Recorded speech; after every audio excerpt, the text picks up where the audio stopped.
Cars and motorcycles of today are equipped with efficient manual or automatic transmissions. Often, transmission refers to a gearbox that uses gears to provide speed and torque conversions between input and output. First, let's have a quick look at the basic principle of transmissions. For that purpose, a very simple two-speed gearbox will be explained. Two gear wheels are machined into the output shaft. The other two wheels are mounted on a spline shaft. These two wheels can slide from left to right and from right to left to change gear ratio.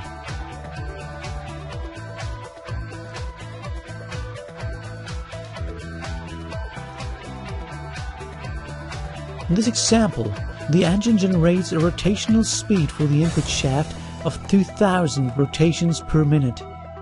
In first gear, the gear ratio is 2 because the driven gear is twice as big as the driver gear.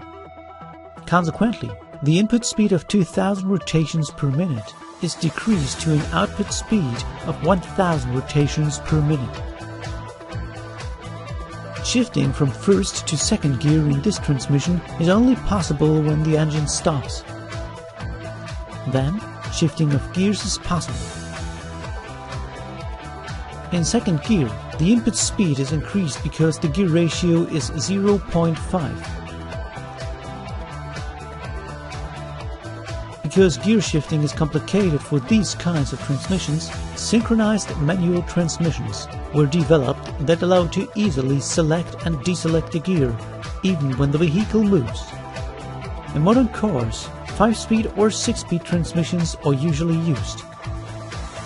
Here, however, a very simple explanation is given with the help of a 4-speed transmission.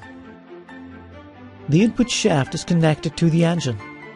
The rotational energy of the input shaft is transferred to the counter shaft that transfers its energy to the gears of the output shaft. The output shaft is connected to the wheels of the vehicle. The power flow between input shaft and engine can be adjusted through a friction clutch.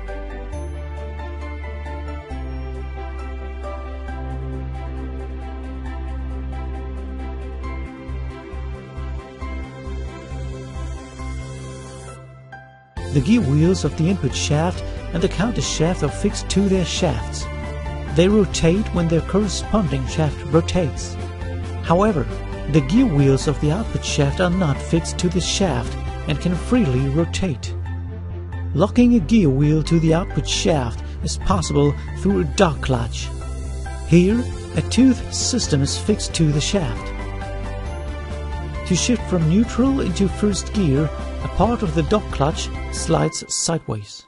But first, the friction clutch has to be disengaged, so that the engine does not transfer the mechanical energy produced to the transmission.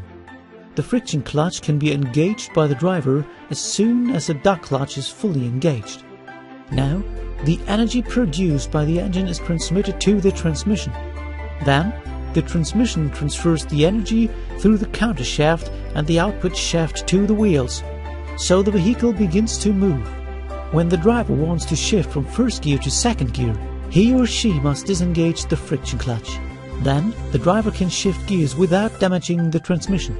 Here, the tooth system of the second gear and the tooth system of the output shaft will be synchronized to correctly match the speed of the gear to that of the shaft as the gear is engaged. When the friction clutch is engaged by the driver, the energy is transferred to the transmission and, consequently, to the wheels of the vehicle. The same is true for shifting from second to third gear and from third to fourth gear.